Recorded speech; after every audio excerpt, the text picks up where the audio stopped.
Hello and welcome back, ladies and gentlemen. Now we have come to our last lecture for this conference.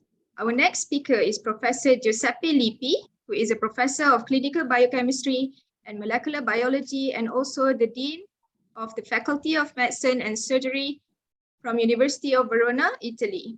He is also the Director of Laboratory Service at the University of Hospital of Verona and the President of Medical School of Verona University.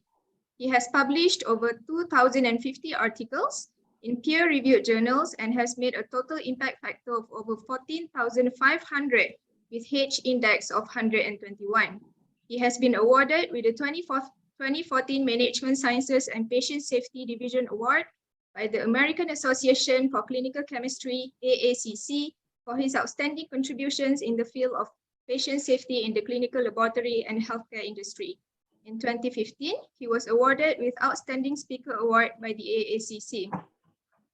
Ladies and gentlemen, as usual, please type in your questions for Professor Lippi in the Q&A box below, or you may raise your hand at the end of this lecture to us directly. Ladies and gentlemen, please welcome our last honorable speaker, Professor Lippi, with his topic, Integrated Diagnostics, the Future of Lab Medicine. Professor Lippi, you may have the floor now. Many thanks. Let me share my, my slides.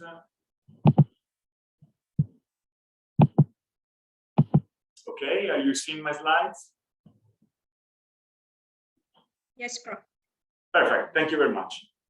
Dear friends and colleagues, first of all, let me sincerely thank the Scientific Committee of the Congress and the Executive Board of the Malaysian Association of Clinical Biochemists for inviting me to deliver this webinar, where we try to provide some trustable elements for attempting to convince the audience that integrated diagnostics represent the real and tangible future for laboratory medicine and healthcare as a whole. Before specifically addressing the topic of my lecture, let me briefly remind you of some basic concepts and definitions that would help us to better understand what actually means integrated diagnostics and what may be its prominent role in a modern concept of of healthcare. These operative definitions entail diagnostics, laboratory medicine, anatomic pathology, medical imaging, that is radiology, and last but not least, integration. First, diagnostics can be defined as both a process and a classification scheme, or a pre-existing set of categories agreed upon by the medical profession and to finally designate a specific condition. More specifically, the diagnostic process is a complex, patient-centered, collaborative activity which involves information gathering and clinical reasoning with a final goal of determining a patient's health issue. This process occurs over time within the context of a larger healthcare work system. Basically, it encompasses information gathering, information integration and interpretation, and finally, generating a working diagnosis. Since rather surprisingly and worryingly, there seems to be no universally agreed definition of laboratory medicine, we have personally attempted to fill this gap by providing a tentative definition of laboratory medicine as a clinical science and discipline devoted to quantitative measurement or qualitative assessment of any substance which can be assayed in any type of biological fluid of any animal species, thus including humans, for either medical or research purposes. The results of these measurements could then be translated into actionable information for improving care and or maintaining the wellness of both a single individual or an entire population. This definition implicitly encompasses the use of a vast array of analytical methods, especially including those not essentially limited to colorimetric, enzymatic, turbidimetric, electrochemical, immunochemical, separation, nuclear magnetic resonance, cytochemical, clotting, molecular, cytogenetic, and flow cytometry techniques. These tests can be used for the screening, diagnosis, staging, prognostication, and therapeutic monitoring of a kaleidoscope of pathological conditions, as well as for establishing health fitness and predisposition towards certain activities and behaviors. As concerns the specific definitions, anatomic pathology is a medical subspecialty concerned with the testing of tissue specimens or body fluids, typically by specialists referred to as anatomic pathologists, whose final scope is to interpret results and diagnose diseases or health conditions. Typically, anatomic pathologists do not interact directly with patients, more or less like laboratory physicians, with some exceptions, such as performing aspiration biopsies. Medical imaging, which is conventionally known also as radiology, is a medical specialty that uses imaging technologies such as X-ray, ultrasound, computed tomography, magnetic resonance imaging, and position emission tomography for diagnosing diseases and scrutinizing health conditions, for selecting and planning treatments, for monitoring treatment effectiveness, and for providing long-term follow-up.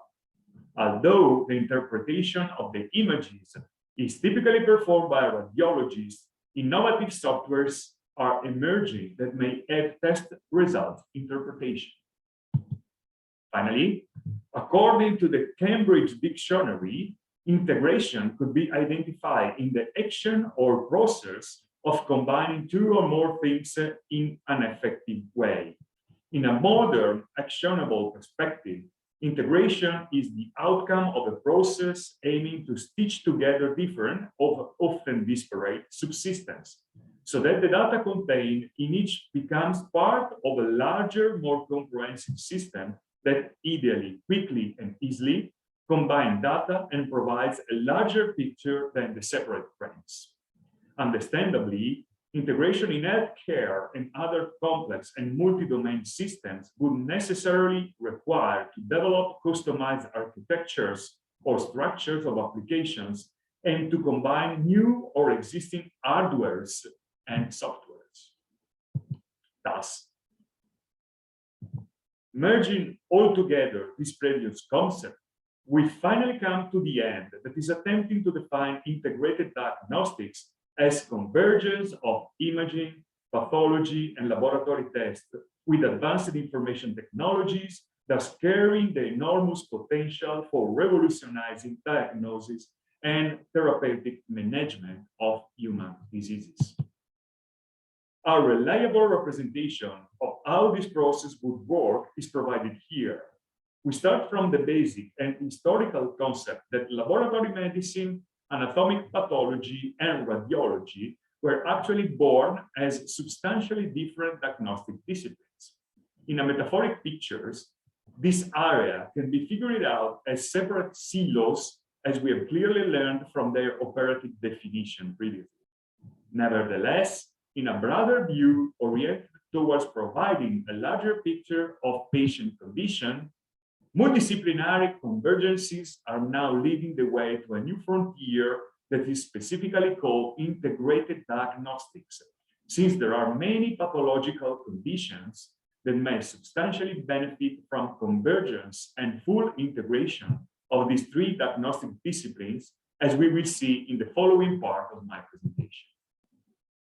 I will then try to briefly summarize in the next set of slides some pertinent examples of how integrated diagnostics has indeed revolutionized both the diagnostic approach and managed care of the most prevalent worldwide pathologies, like myocardial infarction, venous thromboembolism, cancer, infectious diseases, and last but not least, obviously, COVID-19.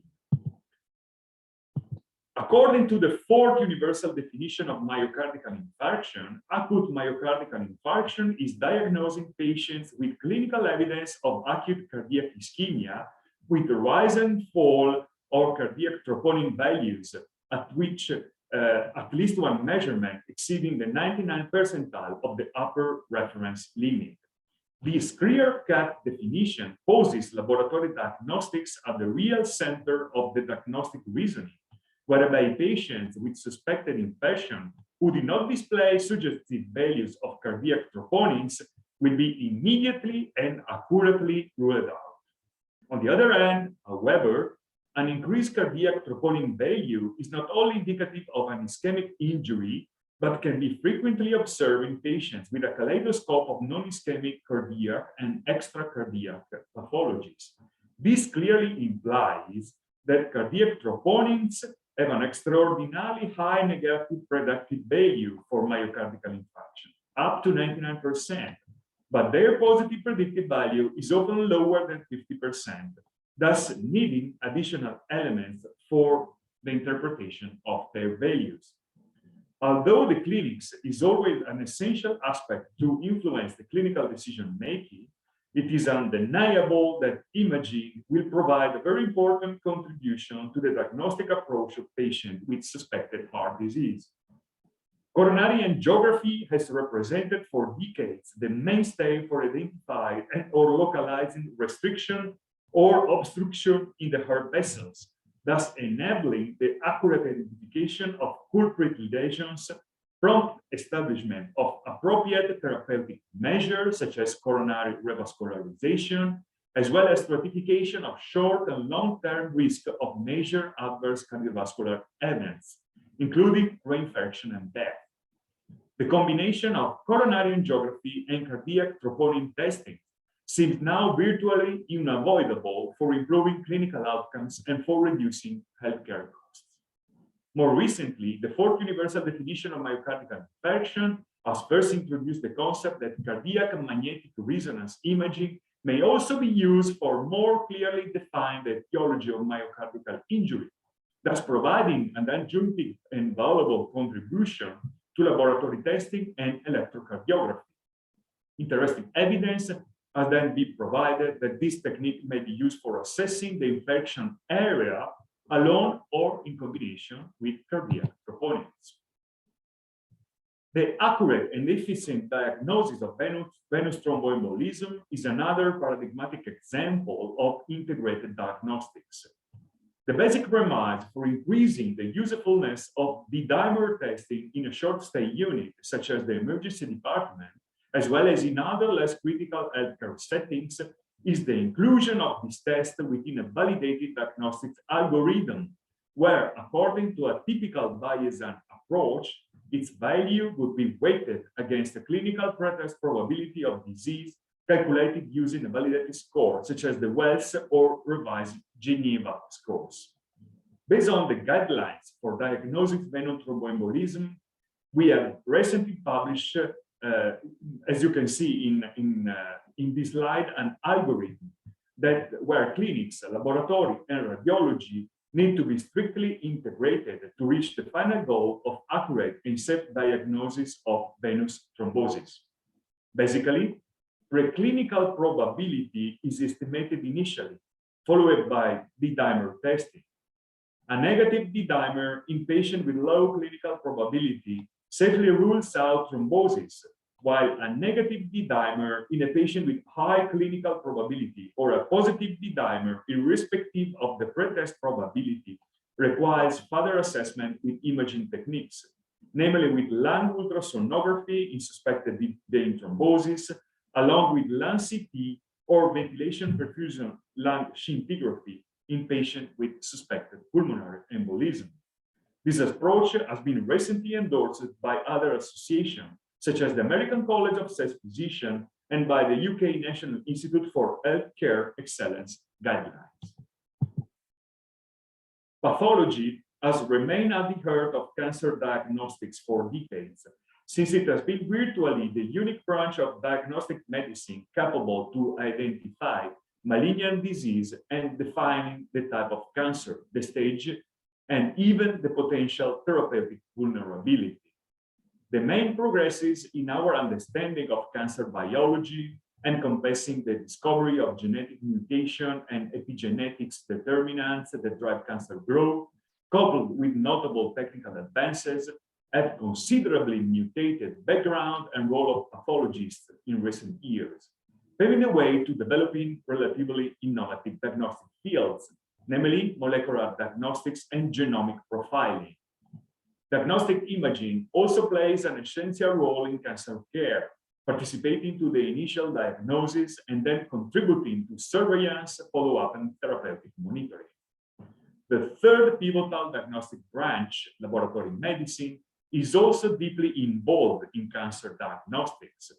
Its current contribution is minimal for the diagnosis, at least compared to that provided by pathology and radiology, since it's almost limited to assessment of a narrow number of biomarkers, such as prostate-specific antigen for prostate cancer screening, human papillomavirus DNA for screening cervical cancer, or fecal occult blood test for colorectal cancer screening. The vast majority of other molecular or phenotypic biomarkers that can be measured in routine clinical laboratories are instead used for disease monitoring and for guiding prognostic and therapeutic decisions. Unlike other class of pathologies, integrated diagnostics is already a strong realism in cancer diagnostics, whereby almost each and every guideline or recommendation include a discrete number of laboratory, pathology, and radiological investigation. It is as brightly clear that an integrative diagnostic approach represents a unique opportunity to unleash the full diagnostic potential and paves the way towards personalized cancer diagnostics. Although the immense value of integrated diagnostics has not been fully elucidated so far, preliminary high-impact studies have confirmed the applicability of this approach and have highlighted the possibility of providing actionable health information for tumor patients. In detail, initial data has proved the benefit of this approach for various levels of treatment process, ranging from correlation of findings and improved cancer monitoring to suitability of integrative screening approaches in subcohorts with increased pretest probability. Sepsis is the leading cause of death in patients with infectious diseases. There is now incontrovertible evidence that in vitro diagnostics plays an essential role in sepsis diagnostics, whereby it provides irreplaceable contribution to screening by measuring procalcitonin, prosepsin, C-reactive protein, and even blood lactate, for diagnosis with serology, blood cultures, nucleic acid analysis, for therapeutic monitoring by longitudinal monitoring of procalcitonin, for example, and for establishing the prognosis by means of, again, procalcitonin or with the sequential organ failure assessment score, which includes platelet count in combination with creatinine and total bilirubin concentration as paradigmatic example of laboratory tests. Notably, the role of blood lactate is also essential in patients with sepsis, since its concentration reflects the tissue hypoperfusion and correlates with mortality. The important role played by diagnostic imaging in sepsis patients has been emphasized by current guidelines for management of severe sepsis, whereby performance of imaging studies for confirming a potential source of infection is one of the 3 essential criteria that should be used for diagnosing sepsis, along with clinical findings and results of microbiological testing. Although no specific radiological signs may be present in sepsis patients, chest radiography is helpful for detecting pneumonia and for ruling out other potential causes of pulmonary infiltrates, such as pulmonary hemorrhage, metastases, pleural effusions.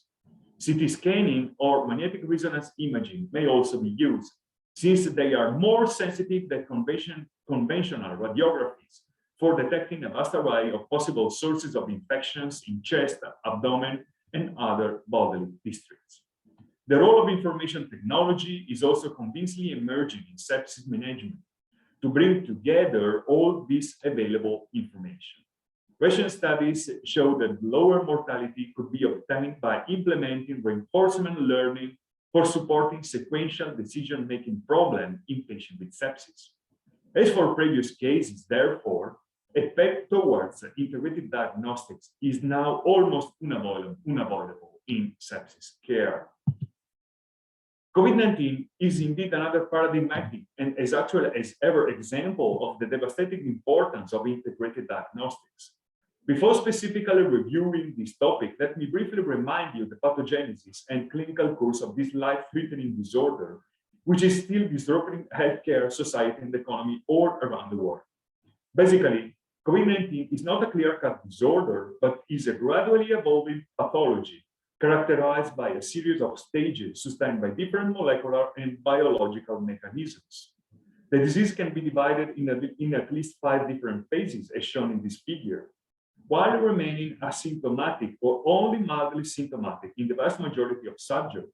In 30% of patients, especially those unvaccinated or fragile, the illness progresses towards a respiratory phase with interstitial pneumonia and development of suggestive radiological findings.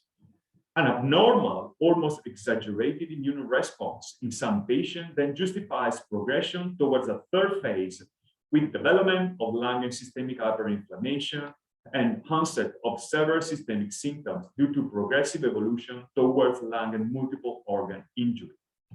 In a percentage variable between 2 and 5% of all patients, the disease may then progress into a fourth, most critical phase, where hyperinflammation triggers hemostasis activation, which then leads to generation of intra- and extravascular coagulopathies, manifesting as in situ pulmonary thrombosis, venous thromboembolism, up to disseminated intravascular coagulation, which may lead the patient to die in the final stage of disease. Without entering too much into details for time constraints, it has now become rather clear that no diagnosis of SARS-CoV-2 infection would be possible without laboratory testing, being represented by either molecular or immunological antigen testing. This is dramatically true in mild or even asymptomatic cases where identification of viral RNA or SARS-CoV-2 proteins is the only element that we have to detect infected people. According to the clinical progression of disease, radiology then becomes very crucial to identify the pulmonary involvement, which could follow the primary phase of the infection.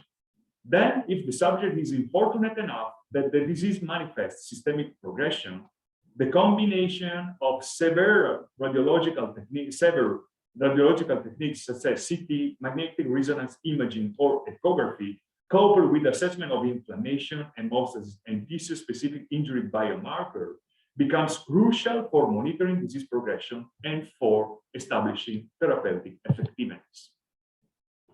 Even if it seems thus unavoidable that integrated diagnostics shall be further catalyzed and supported, we shall always bear in mind that there are some important hurdles that need to be overcome, as those listed in this figure, and encompassing the need to create adequate and functioning infrastructures for connecting the different types of information delivered, the potentially high costs deriving from such process, as well as the best way to efficiently combine the enormous volume of different information that could be delivered through separate and often very different sources of information.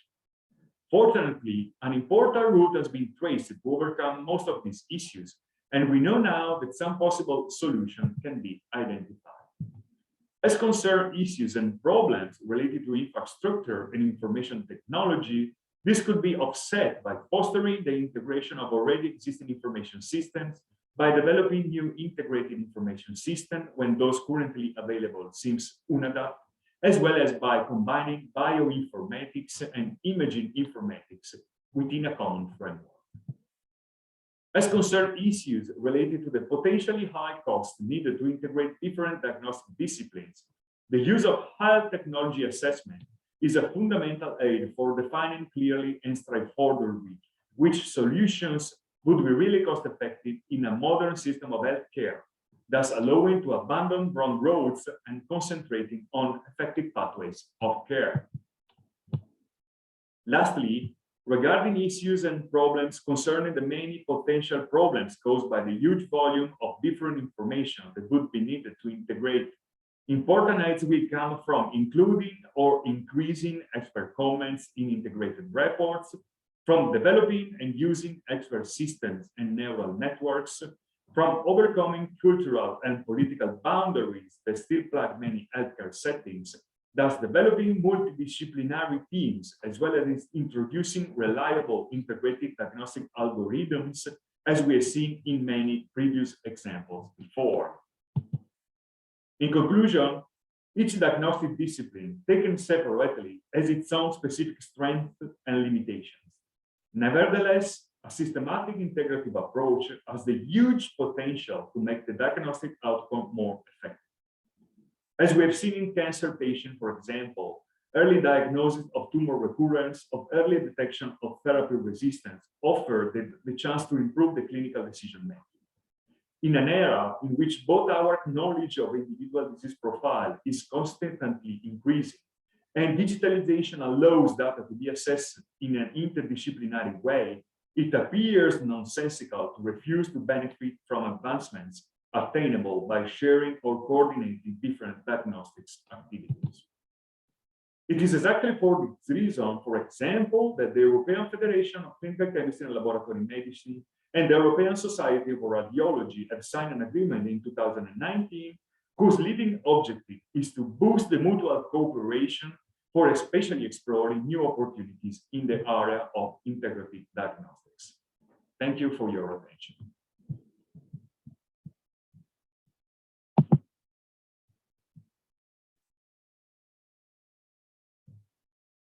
Thank you, Professor, for sharing your expertise with us. Now we open the floor for questions. Any question from the floor? You may also raise your hand to speak directly to Prof. Lippi.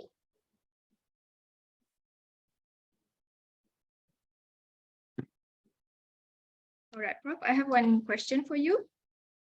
Based on your experience, how do we ensure a smooth and seamless lab integration, especially when it involves many different testing and sub-discipline across a lab or hospital organization? This is the main issue. In fact, in the hospital of Verona, for instance, we are developing a new hospital information system where the integration of all the diagnostic information would be put. I mean, we will develop a specific platform where the physician can see all the different branches of the medical discipline within the same the same clinical repository of the patient. So he can have access to radiology, to laboratory diagnostics, to ecography, to anatomic pathology within the same pathway,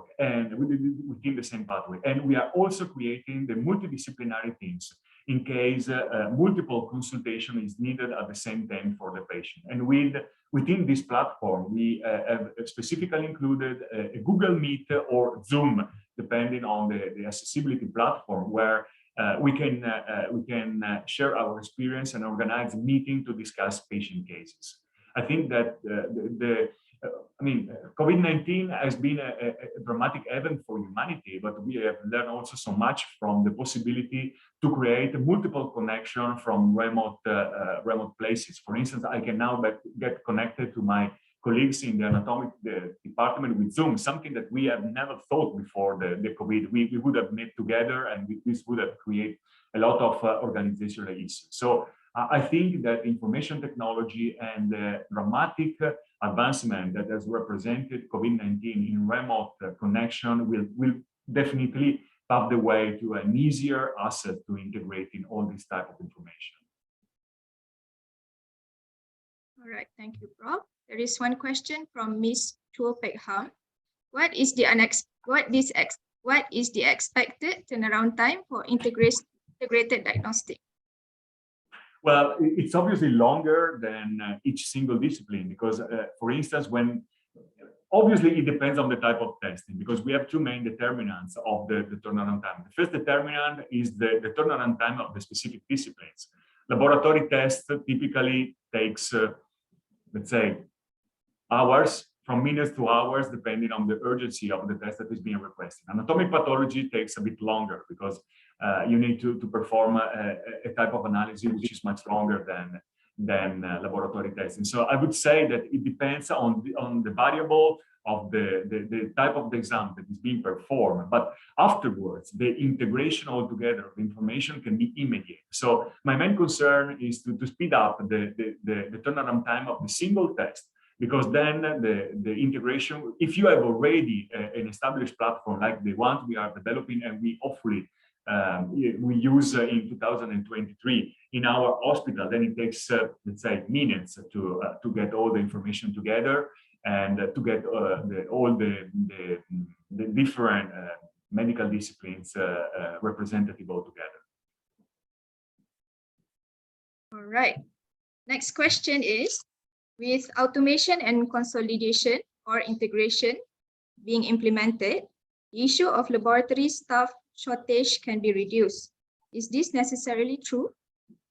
Absolutely. I mean, we are working all together to, for instance, we still have in my university hospital 3 different places for anatomic pathology, for microbiology, and for laboratory medicine. What we are trying to develop in the near future, I don't have a deadline for this, but we are working on this, is to establish a common platform, for instance, for some kind of exam that we we perform all together.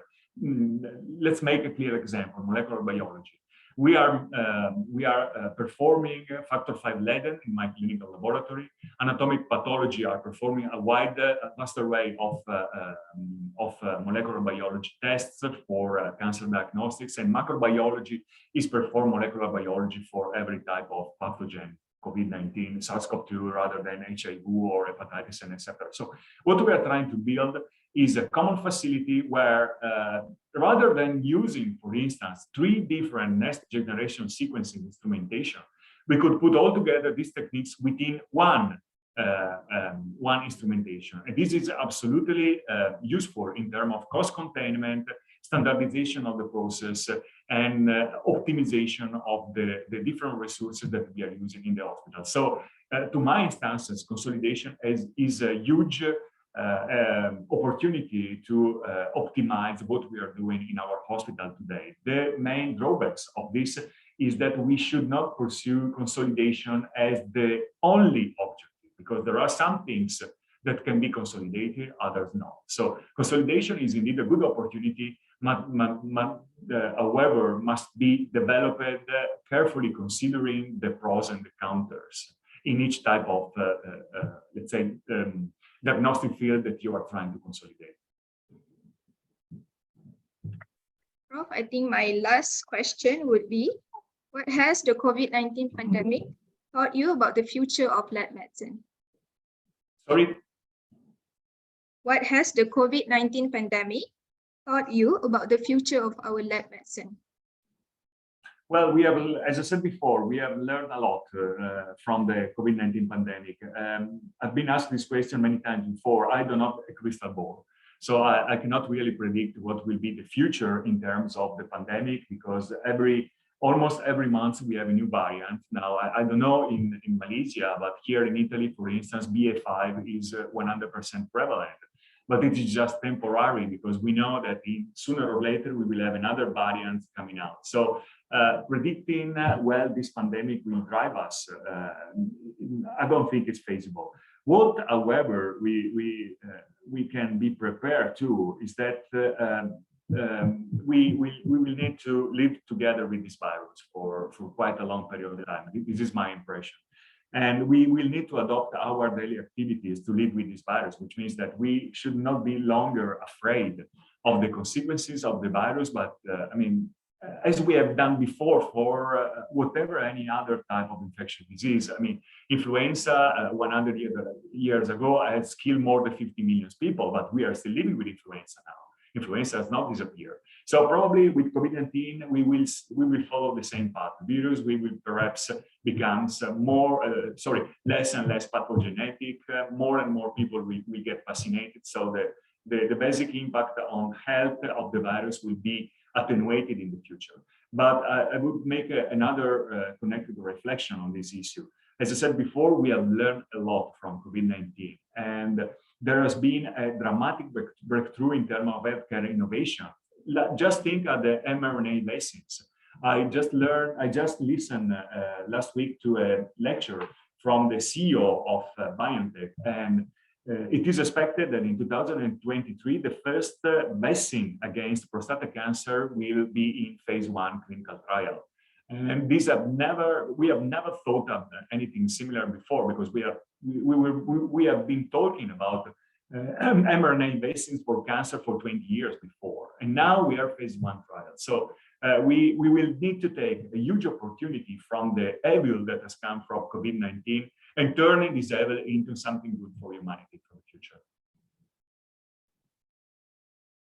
Thank you, Prof. We have 2 more questions in the Q&A box below. Okay, the first one is from Mr. Go.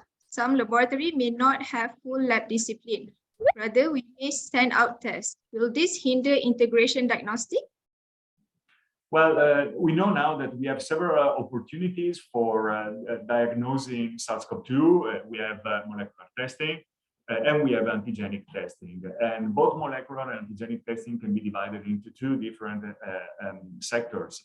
That is, identify, let's say, rapid identification with point-of-care testing or rapid instrumentation and laboratory-based instrumentation. So we have what we are trying to developing also as a FCC, and we will have a meeting in next October to define the pathways of integration about this this possible integration of the different diagnostic disciplines in SARS-CoV-2 is that whenever you have limited resources for performing molecular testing, laboratory-based testing, you can also integrate rapid antigenic testing within your pathway of care. What we know now is that rapid antigenic testing is indeed not the gold standard for diagnosing SARS-CoV-2 infection, but we know that antigenic testing enables the identification of infectious individuals. What means that if antigenic testing is negative, probably that person is not infected. So, as I said before, what we will try to do in the future is not to pursue SARS-CoV-2 in terms of diagnosis, is to adapt our daily life to SARS-CoV-2. So, for instance, identify infected people rather than identify asymptomatic people that bear the virus is probably more important in my perspective. So, what we will probably also you in a national perspective is try to define the pathway of care, the local pathway of care based on your resource availability. Hope I have responded to your question. All right, Prof. The last question is from Dr. Raja Elina. What strategies should be taken to encourage the buy-in for this integrated approach? Sorry, what strategy must? What strategies should be taken to encourage the buy-in for this integrated approach? Well, as I said before, I think that we will need to cooperate, and this is what we are actually doing right now, to cooperate with the ID technology. So the software house are essential in this process. We cannot really do nothing without them. My main concern about this possible collaboration is that they must be pursued to follow their path without considering our needs. This is what has happened in my hospital, for instance, at the beginning of this year, because the new hospital information system has been developed by a software house without accurately asking our needs. So we find out that when the system was developed that we have a lot of limitation. For instance, all the anticoagulant monitoring of our patient was not integrated within the system, which is a fundamental part. So I think that IT technology and IT companies are essential to this process, but need to talk with us from the beginning. All right, thank you very much, Prof. I think that's the end of our session. Do you have any last remarks to say?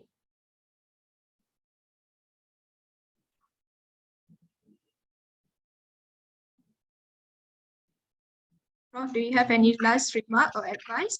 No, it's fine. Okay. Thank you again for inviting me to this webinar. Okay, thank you very much, Professor Lippi. Grazie from all of us.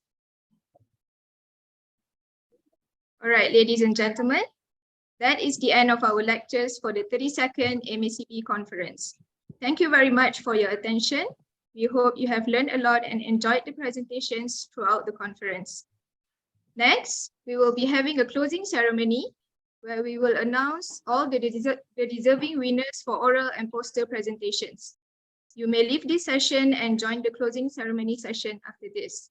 With this, I end my session and pass the floor back to our Madam MC. Thank you very much.